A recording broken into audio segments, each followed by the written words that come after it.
What's up, everybody, and welcome to Growing Up Gaming, your weekly podcast where we meet a new person of the internet to discuss their childhood with gaming and how it inspired their lives today. My name is Mitch Power. Again, thank you guys so much for returning each and every week to the show. Hopefully you have subscribed on iTunes or Google Play, or you're checking us out on YouTube, which if you're looking at any of those methods or listening to me or watching just a title screen with my voice on it, I greatly appreciate it. This week on the show, we have our guest. Her name is Caroline. A lot of you may know her as the Nintendame. She is a regular podcaster on the PSVG network as well as on Twitch. So she was very nice enough to come on the show and share up all of her stories with me. If you guys want to be on the show just like she was, go ahead and send me a tweet at MitchPower1116 on Twitter or at the podcast Twitter page, which is at GUG Podcast on Twitter. Without further ado, let's get things started with Caroline Underwood. Do you remember what initially got you started playing games? Was it a family member? Was it a friend? Was it some awesome kiosk that you found at a KB Toys or something cool? What was it? It was my uncle. My uncle had a Sega Genesis, and for my third birthday, he decided she should get one. She should have one. So my third birthday, I got a Sega Genesis, and that was my very first console. And I had no idea about video games before then. I'd never been to an arcade or anything. Nothing. And that was my first foray into video games, was Sonic the Hedgehog 2. So he just assumed you're three. Okay, so yes, and the fact that my parents thought that I was going to be some technological guru because before I could even talk, I knew how to work the VCR. So VCR kids is what we had before DVDs and that kind of stuff, yeah, you know? Exactly. If you were born and your first device was an iPhone, we had things called a VCR, which took these things called tapes that you had to rewind. Oh, yeah. I still have my VHS collection. Woohoo.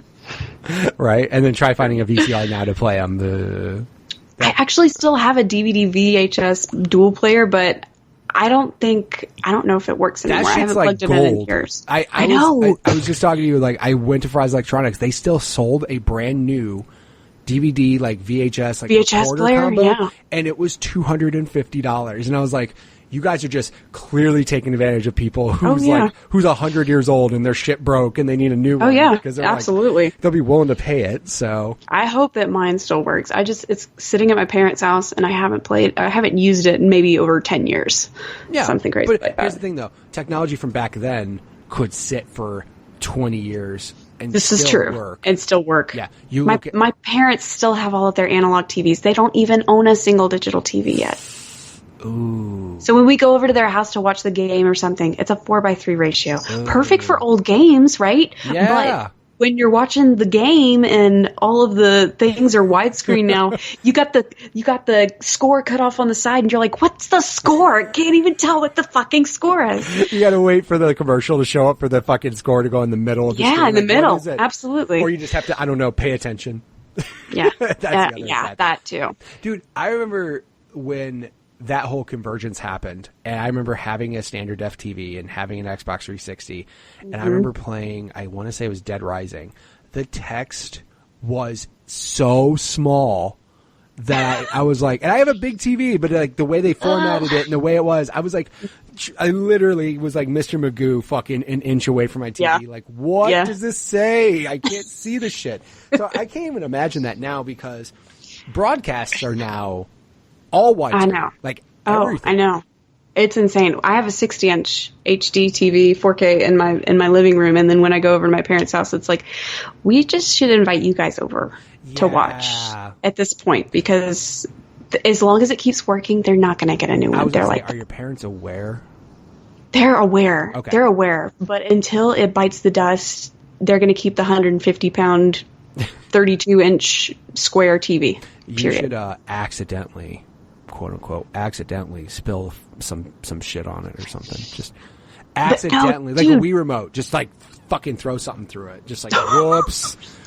I wouldn't mind inheriting it because that would be perfect for a game room if you just want to like go back and just get an NES title to come up. The thing is huge in its own right. Like, I mean, it's pretty big, but it's just. I love how, like, especially in the old school market, that's like a market now. It's like my friend Brandon literally was like looking for a particular model of like old tube TV. He's like, no, CRT TV, yeah. Yeah. He's like, no, there's this certain serial number, this certain model that's like amazing for that. I'm like, that's too much fucking work. And I'm sure there's some 80-year-old dude that's got like 3 in his house that just doesn't know what he's got. But yeah.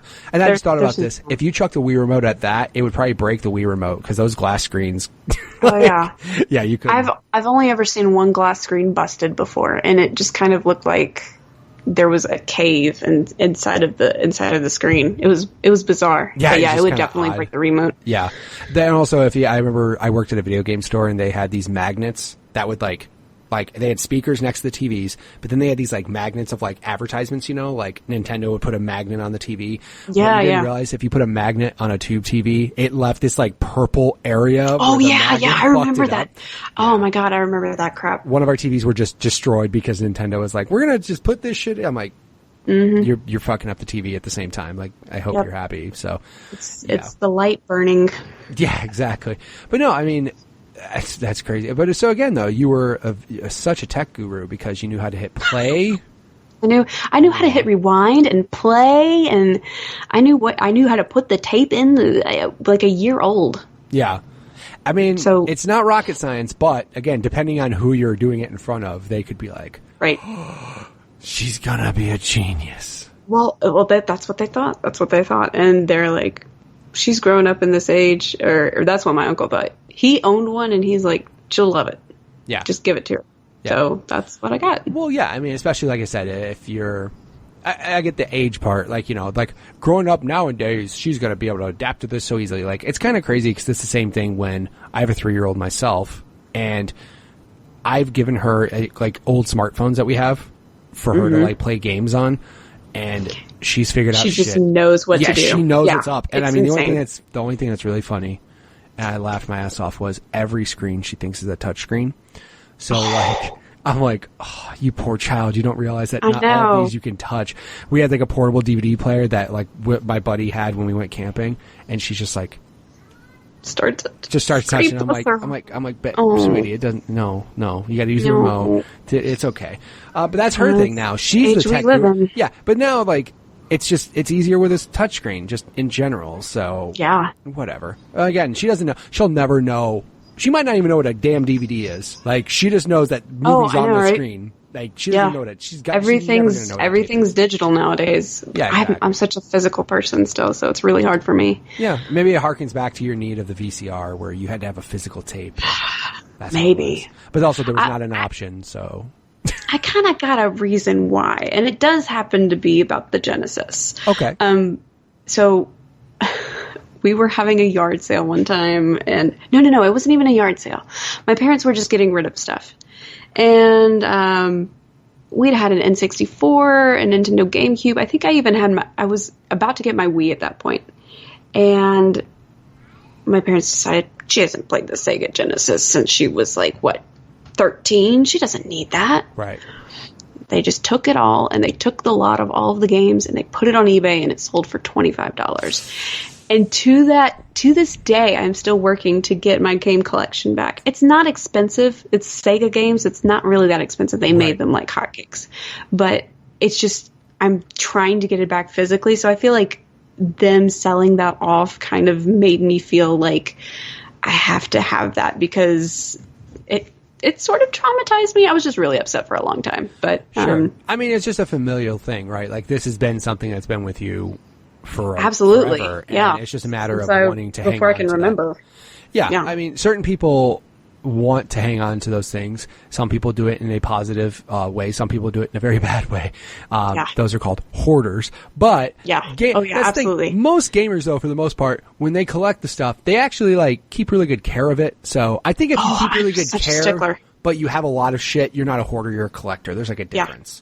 I am a bona fide collector. Like, I got so mad the other week because I got a game and the sticker was ripped on the label on the Super Nintendo card, and I was like, "What am I gonna do?" And I got a reproduction label, and then the reproduction label on it says reproduction label, and I'm like, "But that's not what I want. Yeah. That's not what I want." Yeah, the only problem is the whole people doing shady shit, reproduction labels. No, boo. You just gotta print it yourself. That's all. You just gotta find some way to print it yourself and everything. That way. You're not going to sell it and try to scam anybody. Come on. No. Can't they just trust people?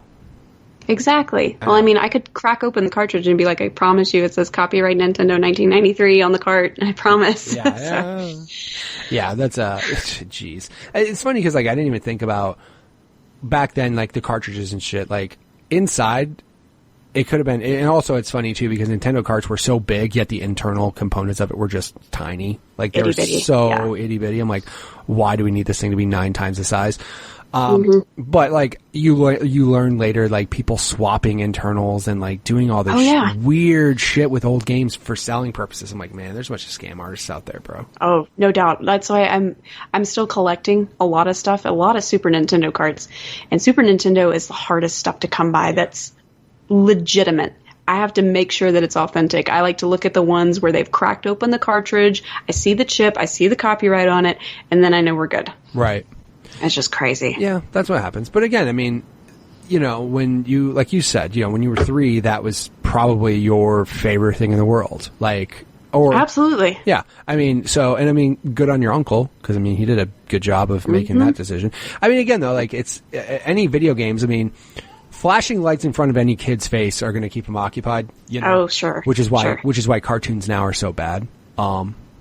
Yeah. I'm sorry, they're just terrible. Oh, I know. I can't stand them. There's only a select few. I still love cartoons, but there's only a select few that I can watch. Yeah, certain cartoons I watch and I go, I can't do this. But then there's some that are like, okay, you guys are actually fun. I think it's just because I'm an adult and they throw in adult humor without the kids noticing and the shit's funny. Right. Like, that's all it is. I just laugh at that shit.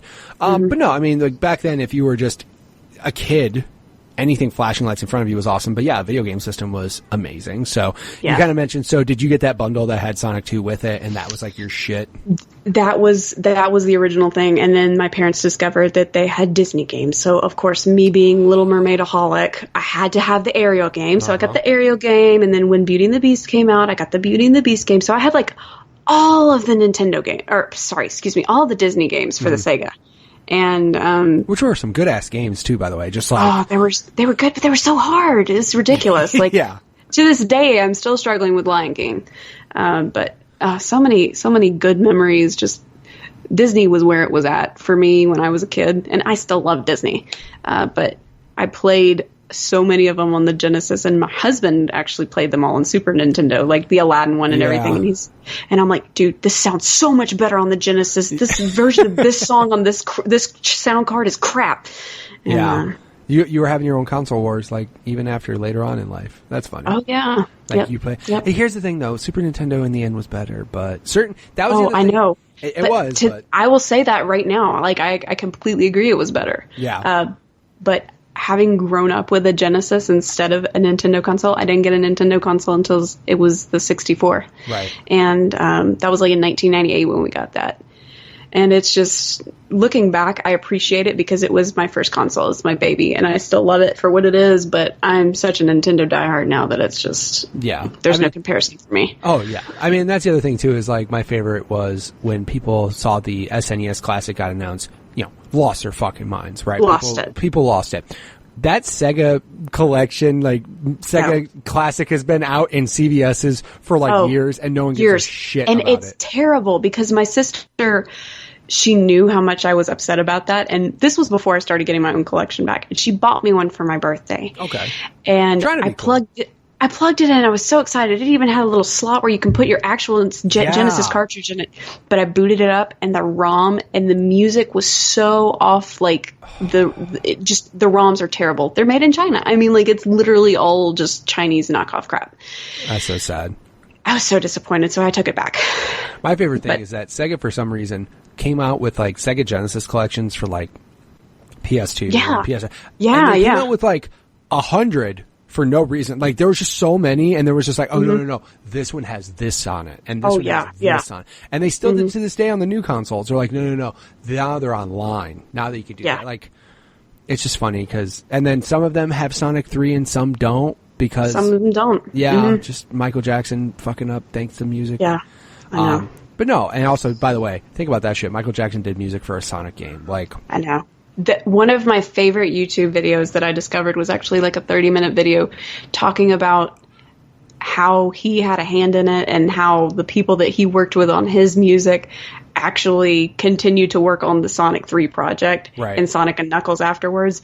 And just like the ways that they've gone back and they found all of these old things, even pre-Michael Jackson, that they use samples of music in Sonic 3 is just incredible. It's a 30-minute video. I can't remember the name of it, but if you just Google Sonic 3 Michael Jackson, it's like a 30-minute video and it's fantastic. I'm sure like that shouldn't be too hard to find. Maybe I'll find it and try to link it in the show notes.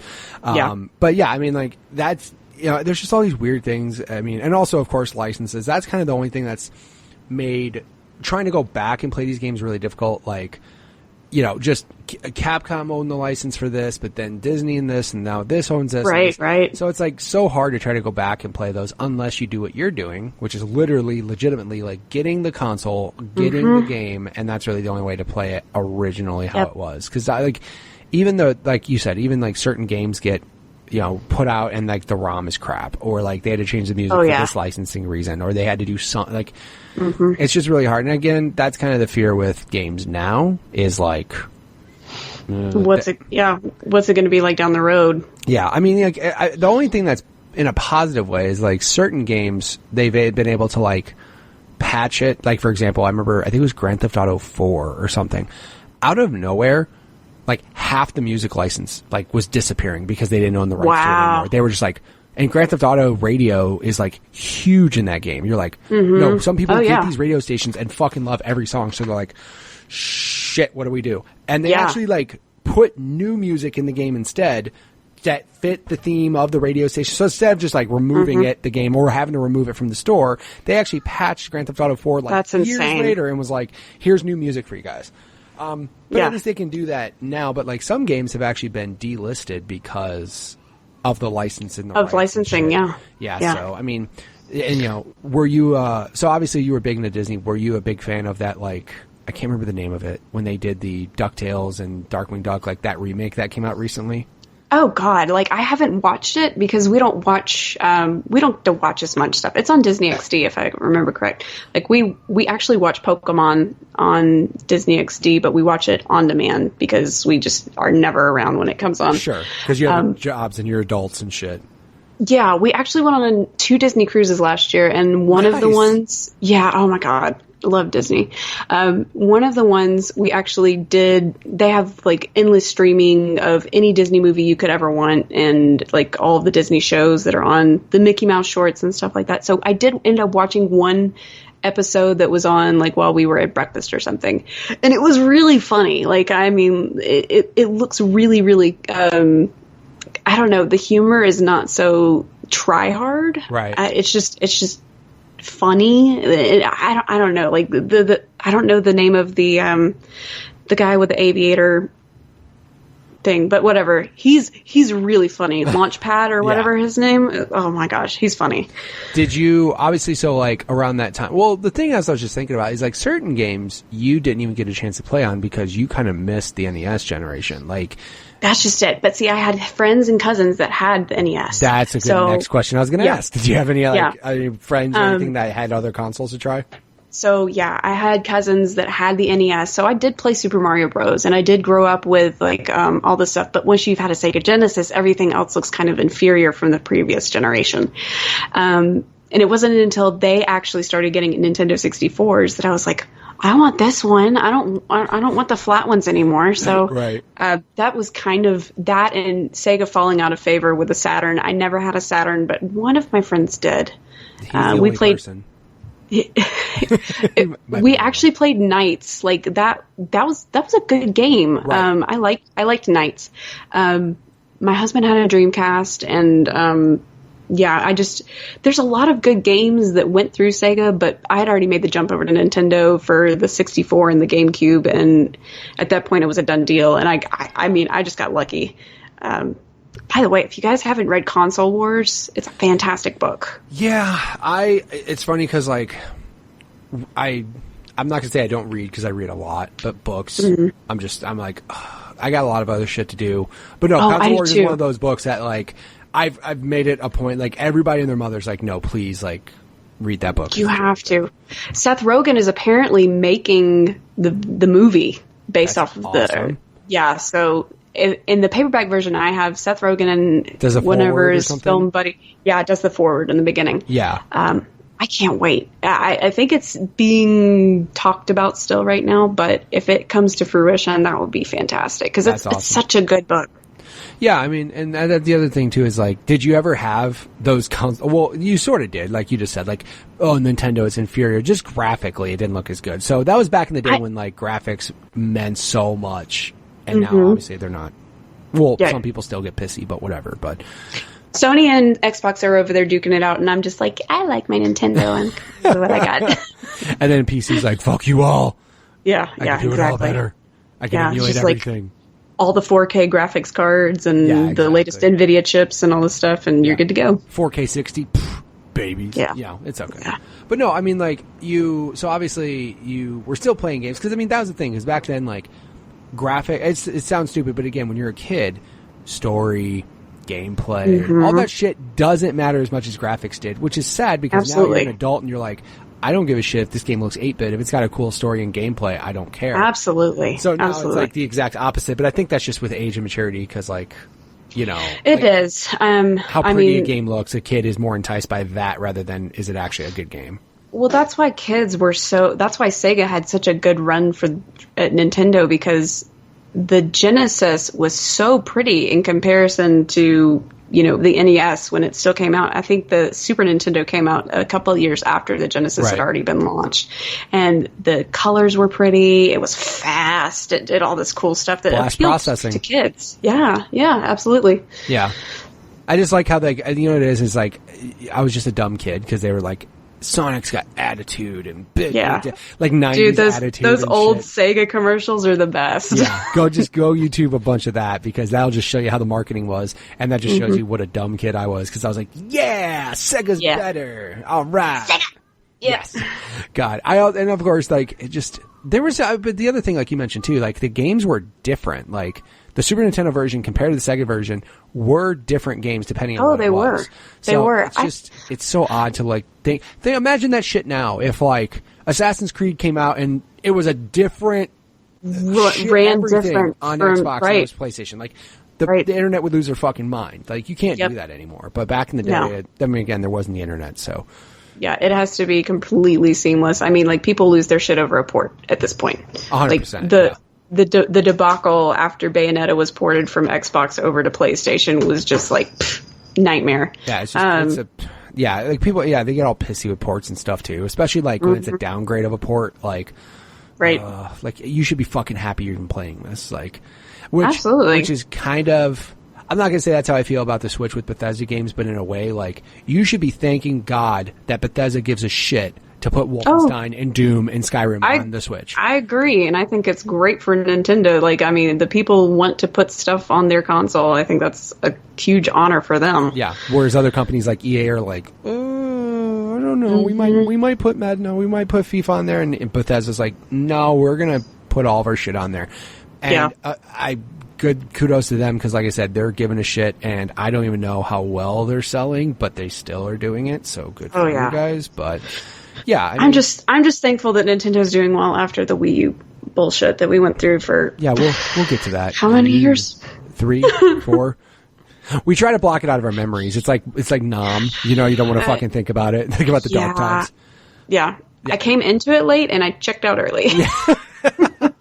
You got in, you're like, I need to get the fuck out of here now. Yeah, like, it was bad. Yeah, exactly. It's like you check into a bad hotel and you're like, fuck, I gotta be here for 3 days. Oh no, everything else is booked. Oh no, yeah, that's how it is. But that's all right. So obviously you were a Genesis kid, loving Genesis, and then like you said it was your cousins that got a 64.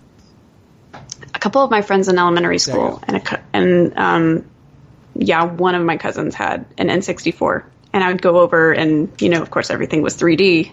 Right. Back then, you know, the polygons were shit. But you look at it from a child's eyes that it's literally 3D compared to all of this side-scrollers that you've had. Right. And it's unbelievable. It's, mind-boggling. Like, when I saw Mario 64 for the first time, I was like... That was one of the first ones. Fuck Like, and of course, I'm a kid, I can't say it, but in my head, I'm like, holy fuck, look at this. Yeah. This is ridiculous.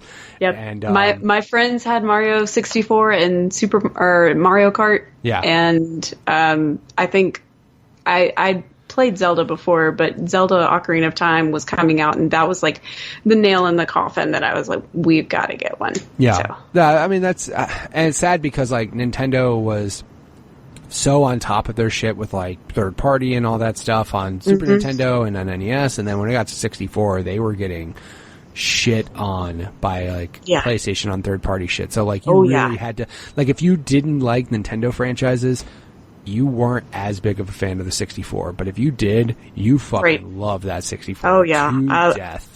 I love mine to death still. My husband kept his, so we have two in the other room. There and I go. mean, like a combined collection. It's near and dear to my heart still.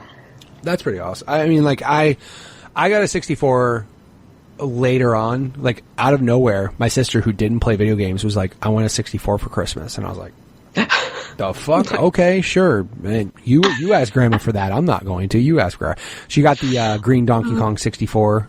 Jungle Green. Yeah, It was cool. It was see-through, and it had the expansion pack. And I remember playing Donkey Kong 64. She got it for Christmas, but then I ended up playing the shit out of it.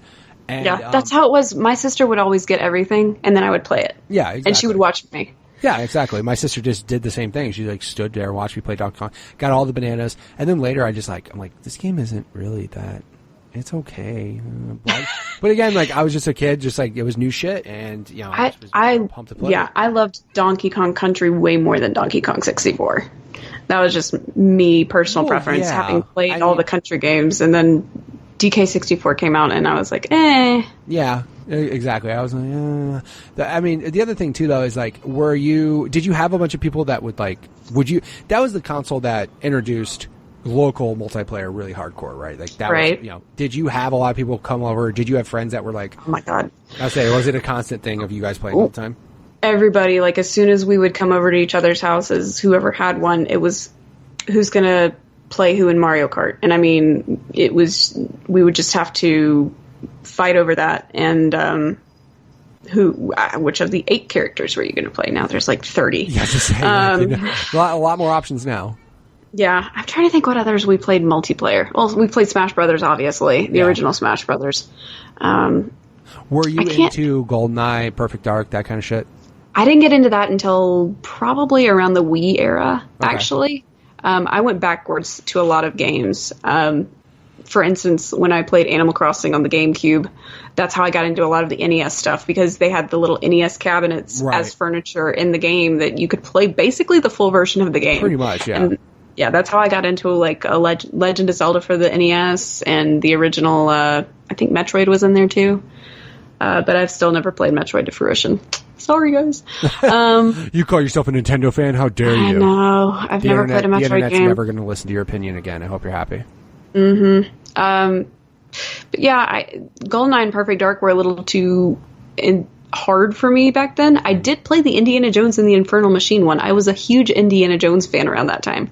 Like a 9-year-old kid. I even named my cat Indy, and she was a girl. And so I had to have that game. I saw it in Blockbuster one day, and I was like, oh my God. And so I rented it like 3 times, and my dad's just like, let me just buy it on eBay for you. Like, there's this new site called eBay. I can just buy it for you.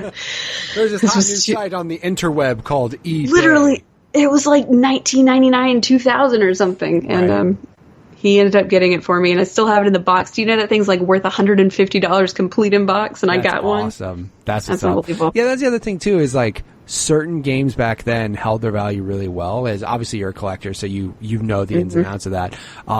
You can't name too many Genesis games though that are worth that much. No, because they made a shit ton of them. They made a ton of them. Yeah, like, I mean, you can get any Sonic at a flea market for like $3, $4. Exactly. Yeah. Like, not too hard. I mean, try to go to like a flea market and ask for, you guys got Mario RPG? They'll be like, what? You don't even know what that is. Yeah. No. I love my Mario RPG though. That's actually one of the ones that I got recently that was redone. Yeah, no, somebody was selling NES and SNES carts, and I got a Super Mario RPG one. Well, that's nothing. I mean, yeah, like there's certain, like, I just think back as like, again, I think I don't know if it's just the fact that those games were better than Genesis games, or they made a lot more of them, or all of the above. So, I mean, that was always something that, if you ask now, like, what's the most rare Genesis game? I bet you the difference in price between the rarest Genesis and the rarest Super Nintendo game is like triple. Like, I bet you that the Super Nintendo one would cost triple what the rarest Genesis game would be. I can tell you right now that there's Super Nintendo games that I'm looking for currently that's in the $200, $250 range. And yeah, I can't even think of any Genesis games that are anywhere near there right now. Yeah. I mean, there's just, again, like, it's a fact that they made a bunch, but also too, I just don't think there's that many games that are that revered on Genesis. Yeah, I mean, there's just like, you get those games out on Super, like, you know, Earthbound, Chrono Trigger. Earthbound, like, that's one of them. Yeah, you get those games that are just like huge as far as like the game is good and it's got a cult following and it's super rare. Like, yeah, in Genesis, that shit just never really happened. But that's just a testament. And same thing, look what happened when SNES came out. Like I said, the classic came out. People fucking freaked. And I know, they lost their mind. It's like, let's hack it to have everything on there that we can't afford the cart anyway. Yeah. Because, I was just thinking, like, because that's the other thing too, is like ROMs killed some of that market. Because like, that was the only way to do it. And now you're just like, I can just download Chrono Trigger and play it if I want to. Right, so. right. That happens. It's you know, you would think with the Super Nintendo Classic coming out though that they would be coming down in price, but I haven't noticed a trend or price trend drop or anything in any of those carts since the Classic came out. Yeah, it's just weird because I noticed that, for example, I had Final Fantasy VII. I had a greatest hits version of Final Fantasy VII, the green label one, where like that was like the eyesore is like, oh, you have the greatest hits one. Ooh, it's not as worth as much as the black label one. I still sold that shit probably 12 years ago or something. I sold it for like $80 still. It was fucking crazy. That's nuts. And then, like, they all of a sudden it's on PC. Oh, it's on Steam. Oh, it's on PlayStation. You can download it's back. You know, it's the PS1 classics. Like, now you can literally pay $10 and play it if you want to. But then there's still that market where some people like you, like, prefer the physical media. I have to have it. Yeah. Exactly. So that happens. Here's one question I have. Do you, and I'll ask you, because I've asked people who are into the 64 era, do you think there's actually going to be an N64 classic? I think so, and I was expecting it this year, but when they re-released the NES classic, I was shocked because I was like, well, what's the point in them releasing an N64 this year if they're already saturating the market with the NES and the Super Nintendo? I think if we do get an N64, they're drawing it out because N64 is obviously not as old. And, I mean, it has technically been 20 years around the time we are right now. Right. I would not be surprised if we get it next year around the September-October date. So the biggest thing I was saying is, I'm not saying it won't happen because of the age. I literally saying it won't happen just because I don't know if they could come up with 30 games because... That's another thing. Yeah. No, they don't own the rights to any of the most popular games. Your GoldenEye and Perfect... People are going to want GoldenEye and Perfect Dark on an N64 Classic. They're not going to happen. They're going to want Turok. They're going to want, like, these types of games. Banjo, Jet Force Gemini. Shit's not happening. The thing is, if Xbox and Microsoft and Nintendo are playing ball pretty good right now. I mean, they've got that Minecraft thing going on and everything. There's always hope that they could be like, here's your rare stuff, you know, you can publish it on this, you know, we know you need it and all that crap.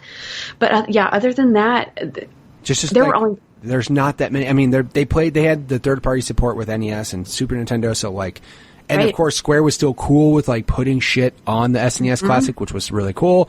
But I'm like, you guys don't own some of the rights to some of your most popular games on the console. I'm like, you're gonna, you know, you didn't have that much third party support, and even the games that had the third party support, who owns the license to that now? You know what I mean? You don't even know who does now because they're defunct franchises, defunct companies. So it's just like they went out of business and all that crap. Yeah, right. So it's just like a harder one to fathom them coming up with 30 games that people would go, yes. You know, because people saw the SNES one and was like, holy shit, these are literally some of the greatest games ever. Secret of Mana, Chrono Trigger are on here. Yeah. And it's just amazing that they were able to do that. But yeah, I mean, that's the only thing I think, like, with the N64 Classic is like, I don't know if they'd be able to do it for the sole fact of do you own enough games to be able to make it worth people freaking out for? Right.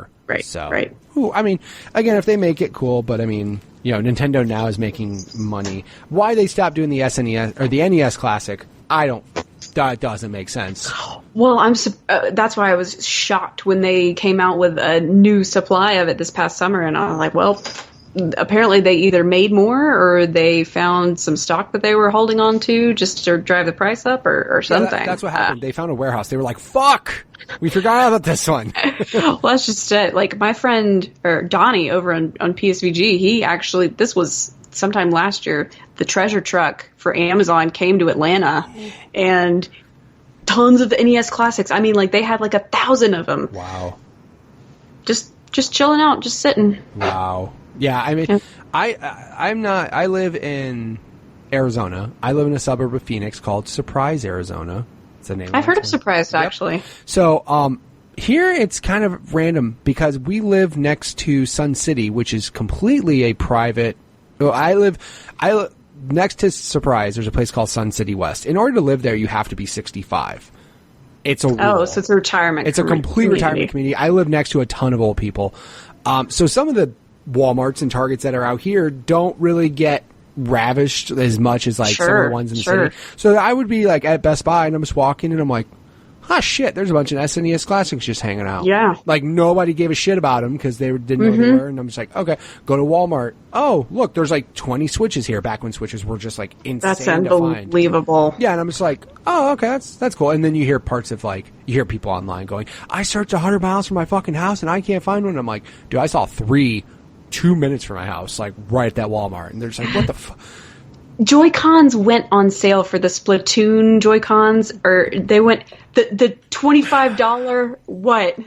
You are triggering me right now, but go ahead. Keep going. The $25 Walmart watermelon Joy-Cons. Yep. I drove to 3 different Walmarts in the metro Atlanta area, and they all sold out within minutes of me getting to each of them because people bought them up. You just triggered me so hard. So I went, I saw that, and I was like, fuck, I'm going right now. Look it up. 3 Walmarts around me all had them in stock. I was like, cool. I fucking drive to the nearest one. I get there and I'm like, I need a purple Joy-Con. As the person had the key in their hand, grabbing the last one, handing it to a dude right in front of me. And I'm like, Jesus. You got more, right? And they're like, no. And I'm like, you motherfucker. So then I look up on the app and it's like 2 more. They're like less than a 10-minute drive. Because there's a lot of Walmarts out here. Just drive over there real fast. Says on the website they have 5. I'm like, do you guys have any? No. I'm like, you're a fucking liar, and you are too, because you just said no with him. You have them, you just don't want to do it. And, I got really pissed because I my wife had no idea what was going on. I got off work, and I look at my phone on Facebook, and somebody put it on there. I just ran out of the house. Be right back, babe. She's like, what the fuck is going on? I did the same thing. It was like 9:30 at night, and my husband's like, I'm not going out. And I'm like, fine, I'm going to brave the, like, bad areas of Atlanta without you going to all these Walmarts, and that's what I did, and I got burned on every single one. Yeah. Luckily, I had a friend that sold them to me for the $25 price, but I wanted them to keep. No, that's nice. Yeah, I got triggered just because I was like, I walked in as some smart mouth motherfucker was holding it right in his hand, smiling. That's just piece of shit. Oh yeah, and they're just gonna fucking resell it. That's exactly what they do. Oh man, I have another person who I won't say their name on the show in case it ever goes out, but there's a person on the show who my friends know who I'm talking about, who is a very big reseller of shit. Like, he got mad when Best Buy only let us pre-order 1 console per store. So when the Wii U came out, he pre-ordered 5 at 5 different stores. And I'm like, you're a piece of fucking garbage, dude. Like, I worked insane. Like, I worked at a Best Buy, and this was back in the day before they had limits on shit. And there was times where people would come in, and I'm sure people did this back in the day too. This is not just new shit. But I had a person come in and buy like 5 Wiis. And we got 6 of them. And I had that's ridiculous. And I had to tell a mom with kids running in the store, sorry, some prick just bought 5 before you just so he could sell them for a lot more. You know what I mean? I was like, lady, I'm really sorry. Like, this sucks. I'm I really know. sorry to do this. Like, And that was me. The November, December they came out, I owned games for the Wii before I could actually get the Wii console. right. Everybody bought their Wii remotes and their nunchucks and their games, and then like called everybody. I was turning 16 years old, and my dad went to a Toys R Us right when I got off of school break. It was a Saturday morning. He was up at 5 a.m., and he was the last in line to get one at Toys R Us for me. Jesus. Yeah. I remember, like, I don't remember, obviously, when I grew up, I wasn't as, my family didn't have a lot of money, so it's not like we bought a lot of shit on day one, but I remember, like, stories of people with, like, the PS2. Like, my buddy got a PS2 in high school the day it came out. His mom was cool and let him stay home. And he's like, on our way out, a guy offered me $1,500 for my PS2. Oh my God. I was like, what the? Because it was like $400, I think, when it came out. It was $400. It was $399.99. Mm-hmm. PS. Okay, yeah. So then, like, I was like, yeah. What did you do? He goes, I told the dude no and fucking went to my car. I'm like, you're insane, dude. That's a lot of money. And he's like, fuck that. I wanted to go play Madden. I'm like, okay. Like, all right. I guess that's how we do things. Children just want to have fun. Yeah, I guess. But I mean, I'm like, bro, if you told me $1,500, I would have been like, fucking sold. I'll wait 2 weeks and get another. Whatever. I know, right? But yeah, I mean, like, that you get those people that, I mean, I'm sure that, again, though, that was back in the day, too, when games, like, if you didn't pre-order a game, you were fucked because they seriously just didn't make enough of them. So. Yep. There's some people like that still do it. Atlas, I'm looking at you. Oh, throwing shade. I don't know who that guy is, but it's okay. No, Atlas. Atlas. The game company. Yeah. I thought you were talking about a person on Twitter. No. Yeah, fuck Atlas. No. Dude, my brother-in-law loves Atlas games. I do too. When we worked at Game Crazy, I made fun of him because every Atlas game, it didn't matter what the fuck it was. He bought it, and I'm just like, don't worry, Nick. We'll just pre-order every Atlas game for you. You know, don't worry about it. Well, I'll just do it by default. But that's just it. Like, you can't find them now. And the physical versions are probably in the $300 to $400 range for almost everything now. Which is insane. But again, it's all those Japanese RPGs, you know. It's what happens. Yeah, it means they get hard as hell to find. So, yep. I don't know, it happens. So, obviously, you were Genesis. You went N64. You played a ton there.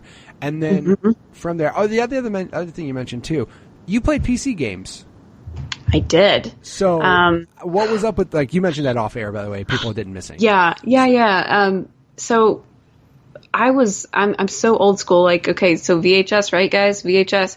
And then there were these things called floppy disks, and you put them in the computer. This was before CD-ROM. Okay? I'll put that in the show notes. I'll give them a link to I'll put a picture so they know what it looks like. The Wikipedia. Yeah. And so, like, we played, like, all these games on floppy disk. And then when CD-ROM came out, obviously that was revolutionary. And my sister and I actually did have a girly phase in my life. I was a cheerleader at one point, and I'm not now, by the way, guys. I'm as tomboy as the day is long. I buy men's shirts and, like, all this stuff.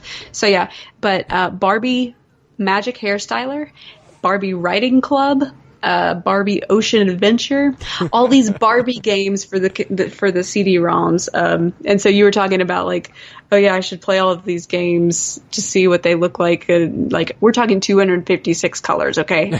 And like, having to use your imagination for shit. Like, I actually downloaded the ISO for Barbie Barbie Writing Club a couple of years ago now, and I was like, is it lagging out? But, like, no, it's literally the frame rate is that slow. Oh my God. Is it so lagging? bad. I have a computer that's thousands times powerful than the machine that played it on initially. Is it lagging? No, that's the frame rate. And even when you're downloading the ISO, it's like only a couple megabytes, and I'm like, is that it? So there was something, I remember somebody had a post on Reddit that, like, the original Mario game was so many kilobytes. This picture in the Reddit post is bigger than the entire Mario game. You're like, what? Think about that shit. Because, yeah, I mean, now it's sad because now games are way big, like way big. 4K, like Gears of War 5, 100. No, I'm sorry, Gears of War 4, not 5, 4. Is 100 and something gigs in 4K. Sounds about right. Yeah, Halo 5 is definitely 120 gig, close to 110, 120 gigs. Games were kilobytes, literally kilobytes, and that was the whole game. And it's funny because like you look back at certain games and like you can realize like, now I know why the game isn't as big. Because like example, I don't know if you ever played Kung Fu on the NES. Oh yes, I still own it. Kung Fu is fucking cool. The characters were the same model, just different colors. Because they were just like, nope, these enemies are harder because they're a different color. Mm-hmm. That's all they did. Yep. So they're little tricks to get, because now it's like, if a person's facial animation doesn't match their mouth right, people lose their fucking mind. Back in the day, it's like, absolutely. There's the red There's enemy. the white one and the black guy. Yeah. Oh my god. Yeah. Oh my god, that guy's a white Gion. We're fucked. Yeah, exactly. Yeah. Like that's how it was back then. So, no, I mean, the previous, like you played your Barbie games. Play my Barbie games. I'm trying to think what else. Like Carmen Sandiego games. They were like the point and click games. I love the point and click games. My sister was into the ones like the Pajama Sam, Freddy Fish, Putt Putt. That's the car one. She was into those, and so I played those with her.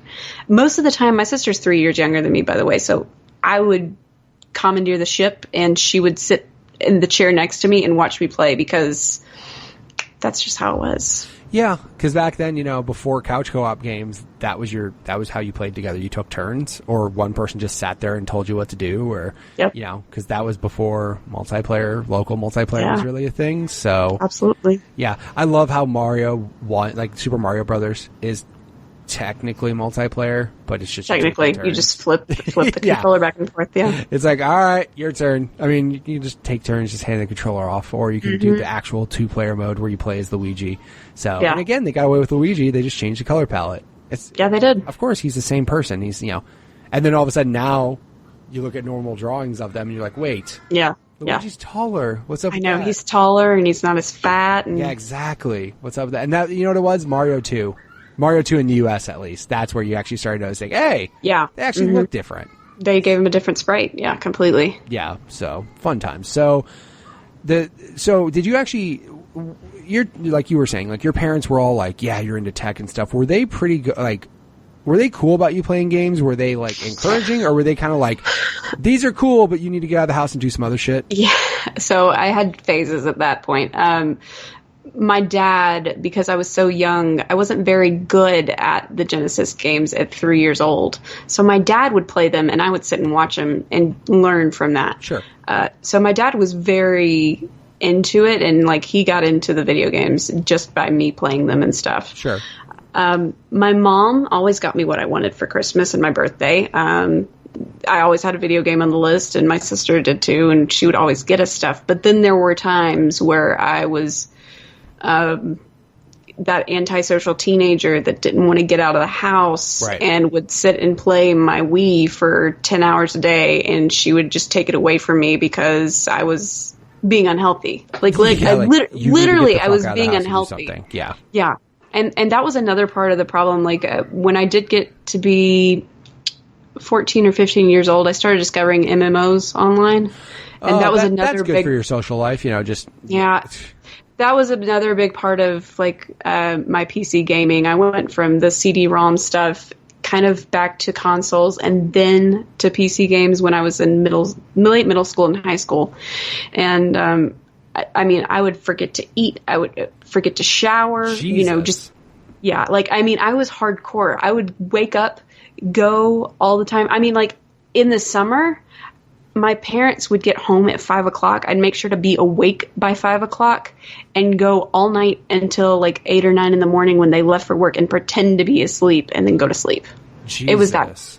Yeah, I was obsessed. So that's why this day and age, I don't play Overwatch and I don't play Fortnite because I know how obsessed I can get.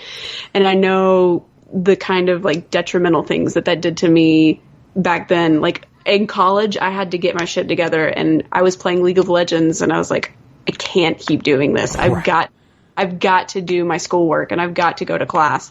So I got my shit together then, and I haven't gone back to that kind of stuff. So, I mean, in a way, it could be very addicting. I get to like certain people again, like some people can have one drink and be cool, and then some people have one drink, and then 35 drinks later, they're in trouble. So yeah, exactly. But everybody has their own like addictive. I would say a lot of people have their own niche thing that like they get really obsessed with, right? there was a point in time when I didn't play video games for a while because skateboarding took over my life. Thanks, Tony Hawk. Yeah. I literally, I did not give a fuck about any video game. I was like, no, skateboarding's my life. I would get off school, skateboard until dark, go to bed, wake up, school, skateboard till dark. Like, I didn't do anything else. I didn't think about anything else. So, I mean, it's just, and also I've mentioned before, I felt bad for my grandma because for a while there, I couldn't stick with something. I was into I was always into video games, but then there was like 1 year I was into like yo-yos, and then 1 year I was into Pogs, and 1 year I was into like just random shit. And I mean, my grandma every year would be like, "All right, cool, you want some yo-yos this year?" I'm like, "Grandma, nobody fucking likes yo-yos anymore. Fuck yo-yos. Fuck yo-yos, Grandma. Like you don't know shit, Grandma. You don't know shit about the youth. You know what I want to get into now? Rubik's cubes." Rubik's Cubes. We went through the Rubik's Cube phase too. My son's there now. He's like, these are cool. I'm like, yeah, we'll actually figure out how to solve one first. And you just like fucking around with it. But I mean, like, everybody has their own thing. I mean, again, I don't think, I mean, at least your parents were at least encouraging. Obviously, if they knew the extent of like how much the MMOs were doing to you, they might have been like, we need to get this shit away from her. Well, they did to a point. Like, I mean, my mom knew that I was, like, always on the computer. Just always on the computer. And she was like, I'm taking it away from you. You have to go outside and do X, Y, and Z. That was also, like, a part where I started going through lots of bad anxiety and depression, too. So it was kind of my way of coping with that. I just kind of zoned out to reality and just tuned myself in. So it was a mixture of learning how to cope with that and my parents being like, well, do we take that away from her or do we? Yeah. So it was a hot mess, but I mean, they didn't want me to be one of those people that ends up, getting diagnosed. Now you can get diagnosed with obsession with video game playing and stuff like that. So I mean, that's definitely, it's such a weird thing for me because like, again, I don't have an addictive personality to the point where like I obsess over it and I like don't eat or I don't sleep or I don't go to my job. I don't have shit like that, right? My family has a history of that. Thankfully, it's never hit me. But not saying people don't have bad habits that they should break because everybody does. But like, yeah, it's weird because like my son, like example, nowadays, my wife will say, your son needs to stop playing so many video games. Your son needs to get out of the house and go do something. Right. He's not talking to people. Here's the only thing that sucks. Now the internet has made it so easy to the point where, like, he is playing with friends. They just happen to be doing shit online together. Yeah. Before, we didn't have that option. So, like, it's harder for people... back then, like, in order to interact, you had to get the fuck out of your house. You had to, like, leave and go talk to people. Right. Now you literally can do all that shit while playing games. Yeah. And that was something, though. Yeah, I was in MMOs and I was interacting with other people, and I don't think my parents understood that. My mother especially, she didn't, like, look, I'm playing with other people. And then, of course, there was the whole, but they're strangers type thing. And so there was some mediation on both sides of that, but right. I mean, the thing is now is like, and it sucks because my son doesn't leave the house as much as I would say. Like, I want him to get out. I just want him not. To be honest, I just don't want him being 300 pounds. Like, I just want him to go out and be healthy and go fucking do something outside once in a while. But with him, like, I try to tell my wife, like, look, I get, he is playing with people. Granted, some of these people are kids from school. Some of these people are people he does not know.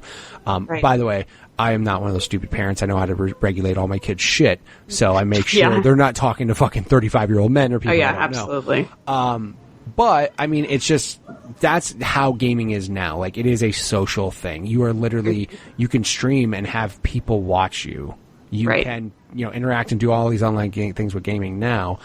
But that's the thing I'm trying to convince my wife, like, look, he is playing with other people. But there's still that kind of point where you're like, no, but you for real need to, like, I'm worried. Go outside and do something. Like, I'm worried to a point now, like, I sound so fucking old now, but, like, I have kids. Like, I had my son had his friend over. Him, my daughter, and his friend were upstairs in the loft all on their phones. In the same room.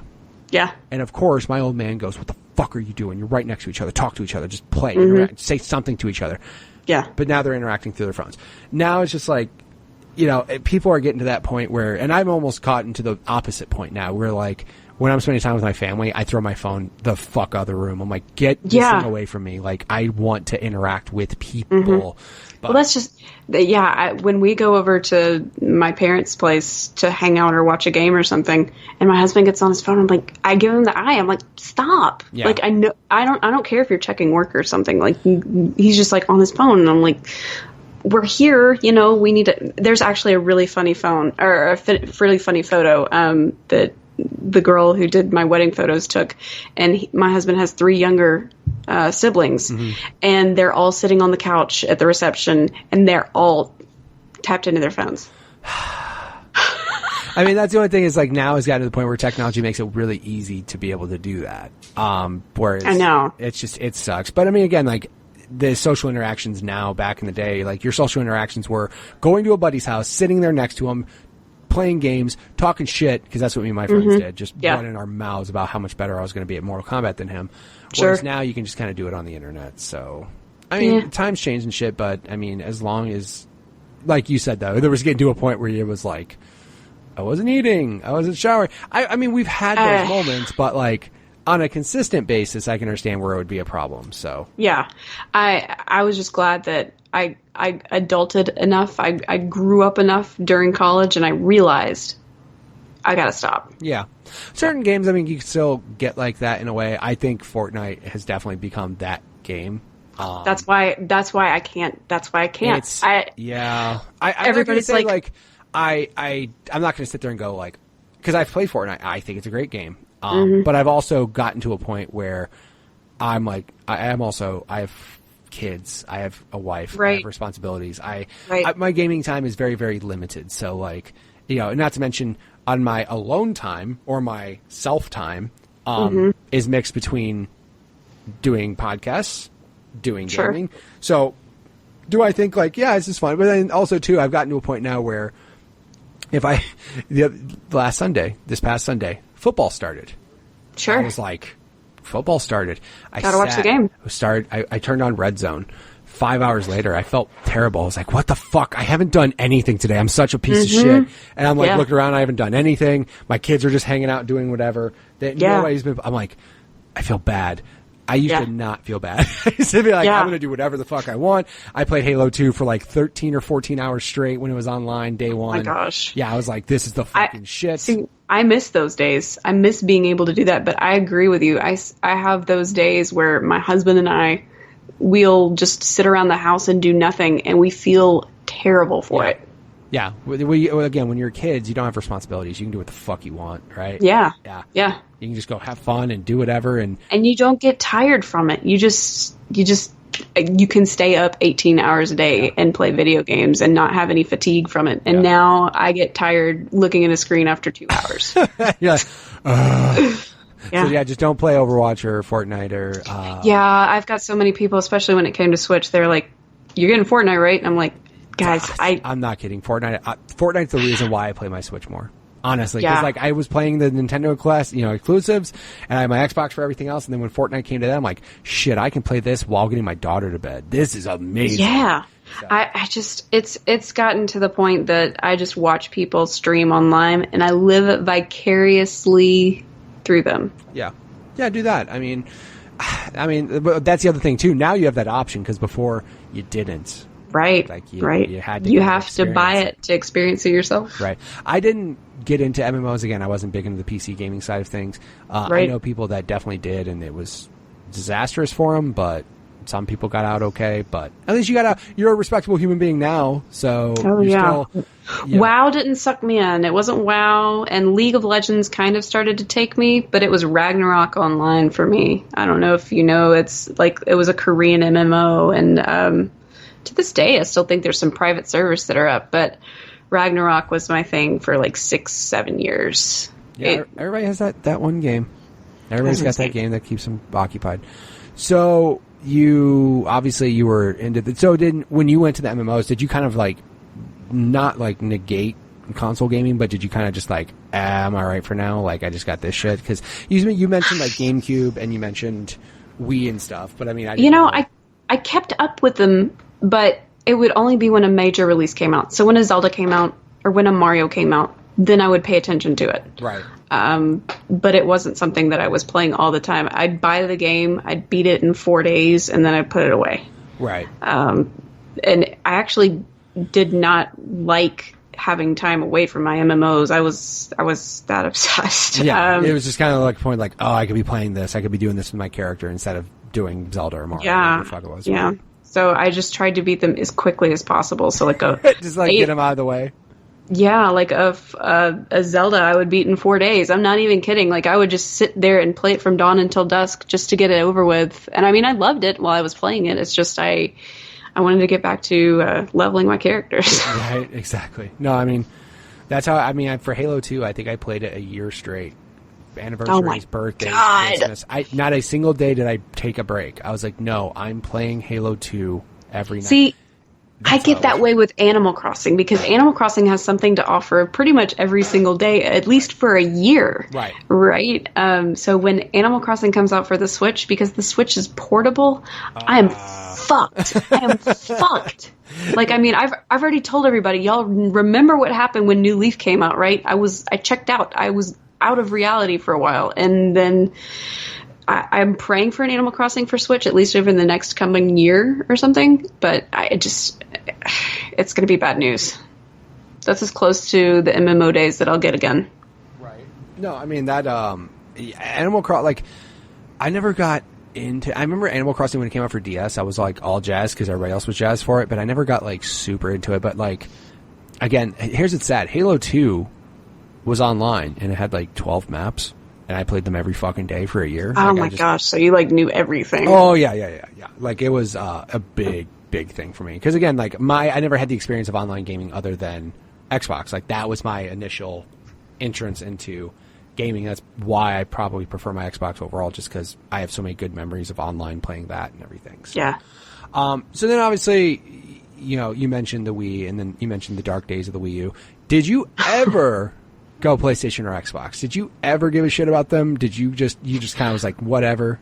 I had friends that had PlayStation 2s, and so I did experience like Kingdom Hearts and Kingdom Hearts 2 and a few, I can't remember off the top of my head, but I did experience those Final Fantasies and stuff like that. Right. But I did not own them. Gotcha. So you were basically PC, MMOs, and then you had your Nintendo machine for your Nintendo exclusives when those came out. Correct. Gotcha. I mean, again, now, like, the cool thing, though, now is like, for the most part, if you own a PC and a Nintendo console, right, you're good for the most part. Like, yeah. The only one that's being stupid is PlayStation, but... Yeah, I have all of these Xbox things that I just get through the Microsoft Store. Right. So, if you want to play Gears or... I was playing Minecraft before Minecraft was bought out by Microsoft. So. Yeah, exactly. Back when there was like actually, you know, like a store you had to go buy it, and like you know, it wasn't just available on everything under the sun. So yeah, I'm trying to think of, but like I mean, I've wanted to play Cuphead. The only reason I haven't played it is because I've just been sucked up with all the games that are on the Switch right now, and you know, I could just conceivably buy it for the Windows Store. Cuphead's I just amazing. don't. Yeah, I've heard so it. Good. It's so I've heard good. it's so good. That was one of those, like, as an Xbox fan who gets shit on this generation quite a bit. When that game came out, I was like, fuck every Sony person who says this game is bad because they have no idea how good this game is. Like, yeah. And like, for me, I'm in the boat where I prefer my Xbox over everything, but I have everything because I feel in order to fully enjoy gaming as a hobby, you can't just say, fuck that console, because there's literally good games on every console. I don't care what it is. You are going to find something good on every one of them. To just say, fuck that console because you bought the other is ridiculous. Right. But now it's gotten to a point where, especially with the way Microsoft's doing shit on PC, like, every awesome exclusive is on PC. Sure. If you want to play Sea of Thieves or Forza or fucking State of Decay, you can just play them on PC now. And if you have that and a Switch, I mean, as long as you have a solid graphics card, you're seriously fine. Except Sony's sort of doing things now with like PlayStation Now, but like, that's the only thing. There's still really good games on PlayStation 4, but I mean, I'm trying to think. There's this one PlayStation game that's out recently that I was like, it would be a perfect Switch game. Why did they not do it? It's something of Wind and Rain, and it's like a Japanese girl, and she has a farm or something, and that shit's kind of right up my alley. It's and something. By the way, like if you like Japanese RPGs, fucking PS4 is probably the greatest it's getting like they're getting left and right just all this Japanese shit. I know. And I mean, it's a big deal when like those come to like PC and Xbox now because like everything's going to PS4. But yeah, they have PlayStation now, so I mean, if you have a PC, you can do the streaming side of things. But I'm sorry, that still doesn't work well. Like streaming that type of shit, streaming games like that. I don't know. But so as far as today, what are your gaming habits like now? So obviously, from what I'm just by reading your Twitter handle, you like Nintendo a little bit, but like a little bit, just a smidge. So what are your gaming habits like today? Obviously, also actually before we get into that, obviously you have a husband who plays games. Yes. Did you meet him like through gaming, or did you just happen to meet him and go, by the way, I like games? And he's like, me too. Is that basically what happened? So I was a senior in college at UGA, and my husband was friends with my random roommate who was a sophomore that moved in for my last year there. And me and the girl hit it off really fine and stuff. And he was just this random dude. And she and I actually liked the reboot of My Little Pony, and so did he. He was one of those like ironic, like, I'm not a brony, but I think it's a funny show type thing. He was an internet guy. He understood about it. Right. So we kind of met each other through that, and I liked him, and he was dating somebody else, and it was just this big, long to-do about how we actually started dating. We didn't start dating until 2 years later after that, but in the meantime, yeah, we did kind of share. It's like, oh, well, I loved these games, and oh, well, yeah, I played these games, and we like had a lot in common in terms of games. That's awesome. Yeah. Yeah, what's funny is my wife can blame herself for my video game getting back into it. So I was skateboarding. I actually met my wife skateboarding in front of her apartment. Nice. Yeah, and I was obsessed with skateboarding. And then I got out of high school, and I was like, hey, I need a job. And my wife goes, well, my brother works for Game Crazy, which I don't know if you ever knew what that was. It was inside of Hollywood Video, which was like a video rental chain. Oh, yeah, we had some Hollywood Videos here, but it was mostly Blockbuster. Right, so Hollywood Video, they had inside of that, it was a little store called Game Crazy, which was basically GameStop, new and used games, whatever. Right. She's like, well, my brother is the manager of Game Crazy. He needs a person. Do you want to work there? I'm like, yeah, I like video games. Yeah, again, I knew video games, but I was all into skateboarding. As soon as I got that job, fucking right back into it. I was just like, I missed so much shit. Yeah. And, but yeah, like that was a cool thing. Like when I met my wife, she was all like, yeah, I played Diablo 2 for hours. I'm like, and again, at the time I wasn't into video games, but I was like, that's really cool. And her brother owned his own game store, like a separate game store before he started working for Game Crazy. Wow. So like they were really big into video games, but then like as soon as I got that job, I was so fucking You were hooked. done. And I was just like, and I haven't stopped since. Like, I've been obsessed with video games ever since. Because I got too old and fat to skateboard as well as I used to. So that's the problem. I still skateboarded, but I'm just not nearly as good as I was. You could be old and fat and still play video games really well. So that's Oh, yeah. I'm the same way. Yeah. Like, yeah. You can getting old and fat is really a sad thing. Welcome to adulthood. Yeah. Not all of us can stay awesome high school skinny. But anyways, it's fine. Yeah. But no, now, like I said, she plays games with me, and like I'm just trying to find the games that we play together. Overcooked, shout out! Overcooked is literally such a good game. Oh yeah, it is. But no, I mean, at least you have somebody that is, obviously he's into gaming as well, so it's cool that you guys share that. I mean, there's never that like, oh, you play video games, I'm gonna go do something else. And you're probably just we play all the time, and he's always watching when I'm playing, or he co-ops with me and stuff, and. I got him into Fire Emblem and stuff like that. He's always playing Civ 6 on the computer, and we played that together for a little bit. Yeah, we're both into it. It's not like one of us bitches at the other for playing too many games or something like that. I won't say my wife's that cool about it, because she'll be like, hey, let's go fucking hang out in here and you not play Fortnite. But no, like I said, I try to be respectful. If she's home, I hang out with her. But that's why like we started getting into the couch co-op games, like Overcooked, Death Squared. Her big thing for a while there was the Lego games. I've heard they're really, really good. It's funny because they're like very basic, but if it's a franchise you like, you love it so much more. So I was like, hey, my wife loves Pirates of the Caribbean. I'm like, there's a Pirates of the Caribbean Lego game. She's like, fucking sold. Let's go. And it's funny because like the older Lego games, they didn't have dialogue. So they just kind of mimed the movies. Yeah. And you're like, how are you going to mime what happens in the movie? And then they find some clever, funny way to do it. And you're like, yeah. All right, that's cool. But then, we played like all of Lego Pirates, Lego Marvel, Lego Star Wars. Like we just did all these. But yeah, she's now getting to a point where, like I said, I mentioned to you before, Overcooked 2 got launched and she was like telling the kids to go do something. She's like, me and Dad got some shit to do right now. You guys gotta go do something right now. Most of the time that's code word for something, but normally no, this was straight like no, we got some Overcooked to play. We gotta steam some shit. We gotta learn these new recipes. So, well, obviously you're busy now. So what if people wanted to check you out on the internet? Where would they go? Well, you can find me on Twitter, the Nintendame, but I'm also streaming live every day now on Twitch. That's also the Nintendame. So right now I'm just kind of going through Monster Hunter Generations Ultimate. It's the first Monster Hunter game that I've ever played, and I'm kind of obsessed with this game now, and I can't believe that I haven't played one before now. It's really, really good. I was always like, I can't play it because I don't want to hurt the animals, and now I'm just like, kill everything! Fuck that thing. Yeah. I don't like trapping them. I'm just like, they hurt me. They must die. Let them hit you first, and then they go, you fucking started it, and you just gotta go kill them. They're right. I'm also part of the Play Some Video Games Make Us Better community. I do the Nintendo Shack every Thursday podcast, and then we're doing Arcadia Academia every month, me and Kevin over at PSVG, and this week we're actually talking about the original Sims. That's another PC game that I really got obsessed with and that I still play to this day is The Sims. So yep, you can find me Facebook, Instagram, Twitter, Twitch, and YouTube, all the Nintendame. That's how you brand people. You get the same name for everything. None of that underscore bullshit, right? Exactly. And I can't believe, like, Nintendame was taken the first time I saw it. Like, oh, dang it. No, I'm the official. I'm the Nintendame. So that was my That's how you do it when one of them gets taken. You're like, fuck. Yeah. The Nintendo, or the real, like, everybody had that stuff too.